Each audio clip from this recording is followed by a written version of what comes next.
El 3 de marzo de 1943, a las 6 de la mañana, el mar de Bismarck estaba cubierto por una densa bruma.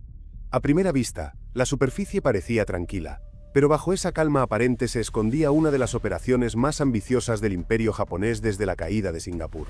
8 transportes cargados de tropas, protegidos por destructores y escoltas armadas, navegaban hacia Lae, en Nueva Guinea. Su misión era crucial: reforzar la guarnición japonesa con más de 6.000 soldados, armas pesadas y suministros que podrían cambiar el curso de la campaña en el Pacífico Sur. Los comandantes japoneses confiaban en que el convoy lograría su objetivo. Habían estudiado la ruta cuidadosamente, avanzando bajo cobertura de la niebla y con el apoyo de cazas basados en tierra. Creían que, incluso si eran detectados, los bombarderos aliados no tendrían la precisión ni la potencia suficiente para detener a toda la flota.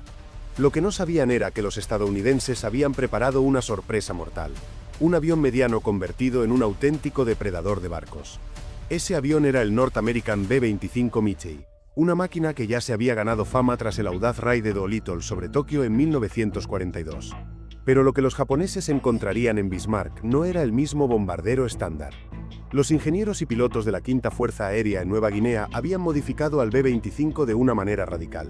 Reemplazaron su nariz acristalada por un bloque sólido de acero y aluminio, dentro del cual montaron 8 ametralladoras calibre 12.7 mm Browning M2 apuntando directamente hacia adelante. Era un diseño tan brutal como simple. En lugar de lanzar bombas desde gran altura, los Mitchell se lanzarían en picados rasantes contra los barcos, escupiendo fuego como dragones metálicos. La potencia combinada de esas 8 bocas era devastadora.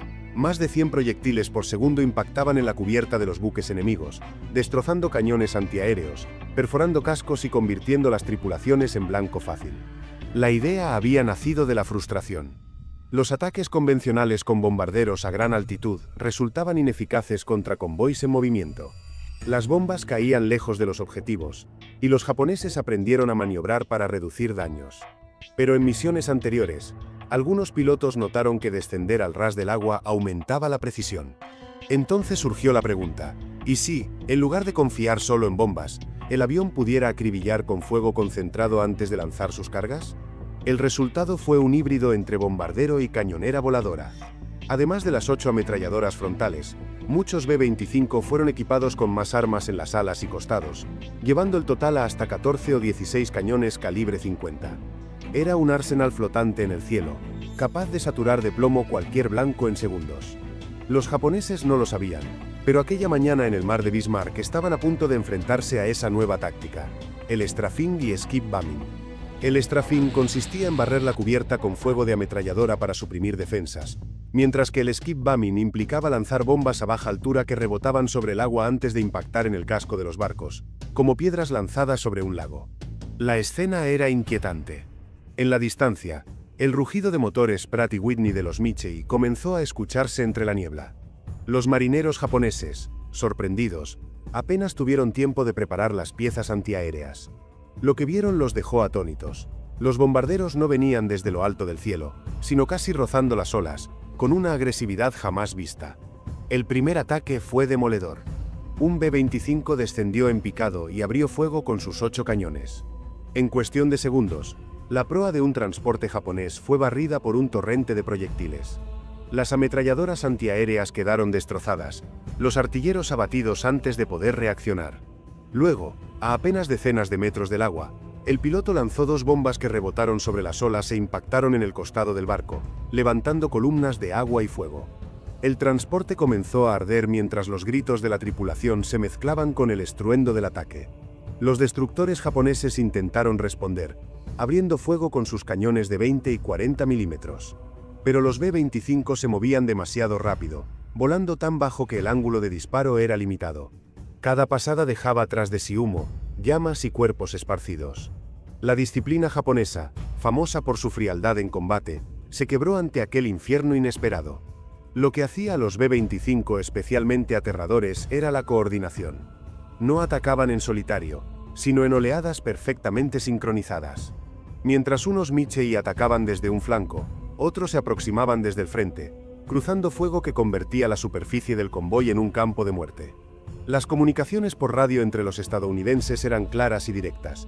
Cada tripulación sabía exactamente cuándo abrir fuego, cuándo lanzar bombas y cuándo retirarse para dar paso al siguiente grupo. En cuestión de minutos, 2 transportes estaban ardiendo y un destructor había quedado dañado.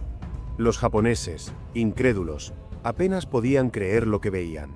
No eran los bombarderos lentos y torpes que conocían, sino bestias veloces y feroces que parecían más cazas pesados que aviones medianos. A bordo de los transportes japoneses, el pánico se extendió.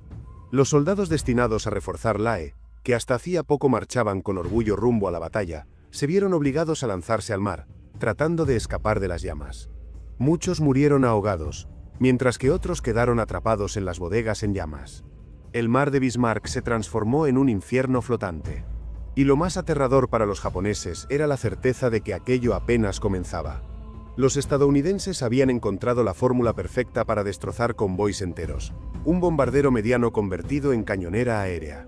En ese amanecer, las narices de 8 cañones del B-25 Michei marcaron el inicio de una masacre que Japón jamás había previsto. Las horas siguientes al ataque inicial en el mar de Bismarck se convirtieron en una pesadilla interminable para los japoneses. El convoy, que al amanecer todavía navegaba con confianza rumbo a Lae, ahora se encontraba desorganizado, con barcos en llamas y hombres lanzándose desesperados al agua. Pero lo peor aún estaba por venir. Los B-25 Michei no habían terminado. La Quinta Fuerza Aérea de Estados Unidos había preparado un ataque en oleadas, diseñado para maximizar el caos. Los primeros grupos de B-25 habían abierto brechas, destruyendo artillería antiaérea y desmoralizando a las tripulaciones. Ahora llegaban más escuadrones, con la misión de aniquilar a los transportes y escoltas restantes. Era un espectáculo de fuego y acero pocas veces visto en la Guerra del Pacífico. Los japoneses intentaron reagruparse. Los destructores de escolta maniobraron para formar un anillo defensivo alrededor de los transportes. Sus cañones de 20, 40 y hasta 75 milímetros escupían fuego contra el cielo, llenando el aire de explosiones negras. Pero los Michei volaban tan bajo que muchas de esas armas resultaban inútiles. Los pilotos estadounidenses apenas dejaban segundos de ventana a los artilleros japoneses. Aparecían rasando el mar, disparaban con sus 8 cañones frontales y lanzaban bombas que rebotaban sobre las olas, todo en cuestión de instantes. La táctica del skip bombing demostró ser devastadora. Una bomba lanzada a baja altura golpeaba el agua, rebotaba 1 o 2 veces y se incrustaba en el costado del barco, explotando con un poder destructor equivalente a varias toneladas de TNT. Los cascos japoneses, diseñados para resistir impactos de artillería naval, no estaban preparados para recibir explosiones tan cercanas bajo la línea de flotación. Cada impacto abría boquetes enormes que dejaban entrar miles de litros de agua en segundos. Un transporte de tropas recibió 2 bombas consecutivas. La primera destrozó su proa, la segunda explotó en el centro, partiendo prácticamente el barco en 2. Cientos de soldados quedaron atrapados, mientras otros eran lanzados por los aires por la onda expansiva. Los gritos y el olor a combustible incendiado cubrían el aire. Los tripulantes japoneses, aunque disciplinados, no pudieron contener el pánico. Vieron cómo los aviones enemigos, en lugar de retirarse tras el primer ataque, regresaban una y otra vez como aves de rapiña. Cada pasada de los B-25 significaba más fuego, más cuerpos, más destrucción. La coordinación estadounidense era impecable. Mientras un grupo atacaba, otro ya se preparaba para entrar en acción desde otro ángulo. Los destructores intentaban mantener formaciones defensivas, pero sus maniobras eran lentas y predecibles en comparación con la agilidad de los aviones. Los Michei parecían jugar con ellos, saturando primero un flanco y luego cambiando repentinamente de dirección para golpear en otro punto débil. A media mañana, el mar de Bismarck estaba sembrado de restos flotantes. 3 transportes habían sido hundidos, varios más ardían y un destructor luchaba por mantenerse a flote tras recibir múltiples impactos. La superioridad aérea aliada era absoluta. Los cazas japoneses, que deberían haber protegido al convoy, apenas aparecieron en número suficiente. Muchos habían sido distraídos por aviones aliados en otras zonas o simplemente no alcanzaron a llegar a tiempo. Los pilotos de B-25 relataban más tarde que lo más impactante era la vulnerabilidad de las tripulaciones japonesas. Una ráfaga de las 8 Browning calibre 12.7 podía barrer toda la cubierta de un barco en segundos. Artilleros, marineros, oficiales, nadie estaba a salvo.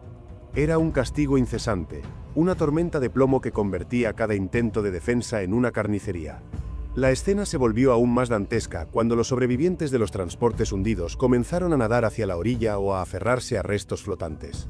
Los estadounidenses, conscientes de que muchos de esos hombres eran soldados listos para reforzar Lae, los atacaron sin piedad. Ametralladoras de los Miche y de cazas de escolta barrieron el agua, dejando cientos de cuerpos flotando en el oleaje. Para los japoneses, fue un golpe psicológico brutal. No solo perdían sus barcos, también sus hombres eran masacrados antes siquiera de llegar al campo de batalla. Los comandantes del convoy enviaban desesperados mensajes pidiendo refuerzos y cobertura aérea, pero la respuesta era demasiado lenta. En cuestión de horas, lo que había sido una poderosa formación naval se redujo a un cementerio flotante. La sorpresa japonesa no podía ser mayor. Nunca imaginaron que un bombardero mediano, pensado originalmente para ataques de precisión, pudiera transformarse en una cañonera aérea tan letal. Las narices sólidas con 8 cañones calibre 50 eran un arma que no figuraba en ninguno de sus informes de inteligencia. Y ahora, en carne propia, entendían el precio de haber subestimado la innovación aliada. El mar de Bismarck se convirtió en una lección amarga para Japón. No importaba cuán disciplinada fuera la tripulación ni cuán sólido el convoy, frente a una nueva táctica y a un enemigo dispuesto a cambiar las reglas, todo podía desmoronarse en cuestión de horas. Al caer la tarde del 3 de marzo, las llamas iluminaban el horizonte. Los transportes japoneses, que al amanecer llevaban miles de hombres y toneladas de suministros, ahora eran solo siluetas ardientes hundiéndose lentamente. Y en el aire, los B-25 aún rugían, buscando al próximo blanco. El 4 de marzo, el mar de Bismarck ya no era un campo de batalla en movimiento. Se había transformado en un escenario de horror. El agua estaba cubierta de restos humeantes, manchas de petróleo ardiendo y cuerpos flotando sin vida. Lo que al principio había sido un convoy orgulloso con 8 transportes y escoltas ahora era un cementerio líquido. Pero los ataques no terminaron ese día. Los aviones aliados siguieron hostigando a cualquier barco japonés que intentara escapar, convirtiendo la retirada en una masacre. Los pilotos de la Quinta Fuerza Aérea describieron la escena como algo casi surrealista. A baja altura, los B-25 Michei parecían tiburones metálicos que recorrían el mar en busca de nuevas presas. Cada pasada era coordinada. Primero un barrido de ametralladoras para destruir a los artilleros enemigos, luego bombas lanzadas con la técnica de skip bombing que rebotaban sobre las olas antes de impactar en los cascos. Los destructores que aún permanecían a flote maniobraban desesperadamente, lanzando cortinas de fuego antiaéreo, pero era inútil. El cielo estaba dominado por los aliados, y el mar se convertía en una trampa mortal para cualquiera que intentara resistir. La sorpresa más grande para los japoneses fue descubrir que aquellos bombarderos medianos no necesitaban grandes formaciones para ser efectivos. Un solo B-25, con su nariz armada con 8 ametralladoras calibre 12.7, podía enfrentarse a un transporte y dejarlo fuera de combate en cuestión de segundos. La potencia de fuego concentrada era tan abrumadora que ningún barco japonés estaba preparado para soportarla. Los transportes que aún no habían sido hundidos se convirtieron en blancos prioritarios. Uno de ellos, cargado con más de 1000 soldados, fue alcanzado por un ataque combinado. Primero una ráfaga frontal que barrió la cubierta, luego una bomba que explotó justo bajo la línea de flotación. El barco comenzó a escorarse de inmediato, y en cuestión de minutos se hundió, arrastrando consigo a la mayoría de sus ocupantes. Los pocos que lograron saltar al mar se convirtieron en blancos de los ataques rasantes. El mar de Bismarck se llenó de